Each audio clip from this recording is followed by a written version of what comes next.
రాష్ట్రంలో జరుగుతున్నటువంటి ఎన్నికల తీరు భారతదేశంలో ఇంత జుగుప్సాకరంగా, ఇంత దయనీయంగా, ఇంత ఘోరంగా ఎన్నికల వ్యవస్థని నిర్వీర్యం చేసి ప్రజాస్వామ్యాన్ని హత్య చేసే పరిస్థితుల్లో ఇవాళ ఈ రాష్ట్రంలో ఎన్నికలు జరగటం అనేది, ఇవాళ ఆంధ్రప్రదేశ్ రాష్ట్రంలో రాష్ట్ర ఎన్నికల కమిషన్ తీరు చూస్తుంటే ఇవాళ ప్రజాస్వామ్యాన్ని కాపాడాల్సినటువంటి ఎన్నికల కమిషన్, రాష్ట్ర ఎన్నికల కమిషన్ వారి కళ్ల ముందే ప్రజాస్వామ్యం కట్టడి చేయబడుతుంటే, ప్రజాస్వామ్యం కాళ్లు చేతులు కట్టబడుతుంటే, ప్రజాస్వామ్యం తల నరకబడుతుంటే ఇవాళ చేష్టలడిగి ఎన్నికల కమిషన్ చూసే పరిస్థితి, కళ్లు మూసుకుని నిద్ర నటించే పరిస్థితి. నిజంగా వెనకటికి సామెత ఉంది, నిద్రపోయేవాడినైతే లేపొచ్చు. ఈ రాష్ట్రంలో ఒక రాజకీయ పార్టీగా ఇవాళ జరుగుతున్నటువంటి ఎన్నికల తంతుని వారి కళ్ళకి కట్టినట్టు చూపిద్దామని చెప్పని ఇక్కడికి వస్తే, నిజంగా ఎన్నికల కమిషనర్ గా కుర్చీలో కూర్చున్నటువంటి మహాత్మురాలు ఆవిడ నిజంగా నిద్రపోతుంటే వైఎస్ఆర్ కాంగ్రెస్ పార్టీ ఏమన్నా అరిచో తట్టో లేపగలదు, కానీ నిద్ర నటిస్తుంటే చేయగలిగేదే పరిస్థితి ఉంటుంది.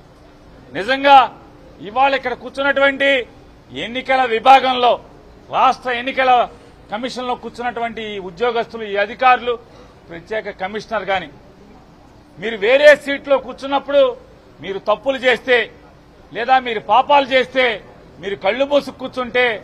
ఆ 4 రోజులు ఆ డిపార్ట్మెంట్ చెడిపోద్దేమో గాని ఇవాళ మీరు చేసే చర్యల వల్ల, మీరు నిద్ర నటిస్తాం వల్ల ప్రజాస్వామ్యాన్ని ముక్కల ముక్కలుగా నరుకుతుంటే తెలుగుదేశం పార్టీ మీరు కళ్లు మూసుకుని, ఏమి పట్టనట్టు చెవులు మూసుకుని ఈ ప్రజాస్వామ్యాన్ని కూని చేసేటువంటి పరిస్థితులు మీరు పట్టనట్టు వ్యవహరిస్తే ప్రజాస్వామ్యానికే నష్టం, ఈ దేశానికే నష్టం అనేది మీరు గుర్తుంచుకోమని చెప్పని, మీరు ఏదో సీట్లో ఉండి అవినీతికి లొంగిపోతేనో అధికారానికి అంటకాగితేనో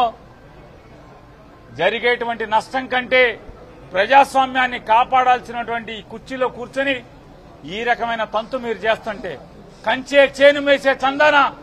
పోలీసు వ్యవస్థ, జిల్లా కలెక్టర్, జిల్లా ఎస్పీఏ ఇవాళ ప్రజాస్వామ్యాన్ని చంపే పరిస్థితులు ఉంటే ఎక్కడా విడ్డూరం మనం చూడం. ఎన్నికల కమిషన్లో ఓటు హక్కుని ప్రోత్సహించడం కోసం, ఓటు శాతాన్ని పెంచడం కోసం ఓటర్కి దగ్గరగా ఓట్లను తీసుకెళ్తారు, వ్యవస్థను తీసుకెళ్తారు, పోలింగ్ బూతులను తీసుకెళ్తారు. కానీ ఇవాళ ఓటర్కి దూరంగా పోలింగ్ వ్యవస్థను తీసుకెళ్తూ, ఓటర్కి దూరంగా పోలింగ్ స్టేషన్లను మారుస్తుంటే వీళ్ళు ఇక్కడ ముద్రలేస్తారు. ఇంతకన్నా ప్రజాస్వామ్యాన్ని చంపటం ఇంకేముంటది? ఎన్నికల కమిషన్ కుర్చీలో కూర్చొని ఇవాళ వారందరికీ కూడా చెప్పొచ్చాం, అయ్యా మీ జేబులోంచి మీనా ఫోటో తీసేయండి అని చెప్పి టీఆర్ శేషన్ గారి ఫోటోలన్నీ కూడా పంచిపెట్టొచ్చాం. శేషన్ స్ఫూర్తిగా నా కనీసం ఒక్కరోజు నా బతకండియా, ఈ దిక్కుమాలిన మీనాలాగా బతకబాకండి, అతను స్ఫూర్తిగా ఆఫీసుల్లో జేబుల్లో మీనా ఫోటో పెట్టుకుని బతకబాకండి, శేషన్ ఫోటో ఒక్కరోజన్నా స్ఫూర్తి పొందమని చెప్పని ఇవాళ ఆఫీసులో అన్ని సీట్లలో కూడా, చైర్మన్ సీట్లలో కూడా శేషన్ గారి ఫోటోని పంచిపెట్టి రావడం జరిగింది పైన. అయినా మాకైతే ఆశ చంపుకోలేక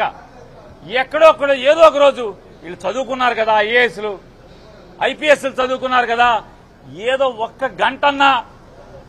బాబాసాహెబ్ రాసిన రాజ్యాంగం మేరకు వాళ్ళు ప్రమాణం చేసి ఉద్యోగంలోకి వచ్చినటువంటి, లేదా ఈ ఎన్నికల కమిషన్ సీట్లోకి వచ్చేప్పుడు చేసినటువంటి ప్రమాణాన్ని ఒక్కరోజన్నా, ఒక గంటన్నా గుర్తు పెట్టుకుంటారేమన్నటువంటి ఆశతో పదే ఇక్కడికి రావడం జరుగుతుంది. కానీ ఇక్కడ గోడకి చెప్పినా ఒకటే, వీళ్ళకి చెప్పినా ఒకటే అన్న చందాన ఇవాళ ప్రజాస్వామ్యాన్ని కంచే చేను మేసిన చందాన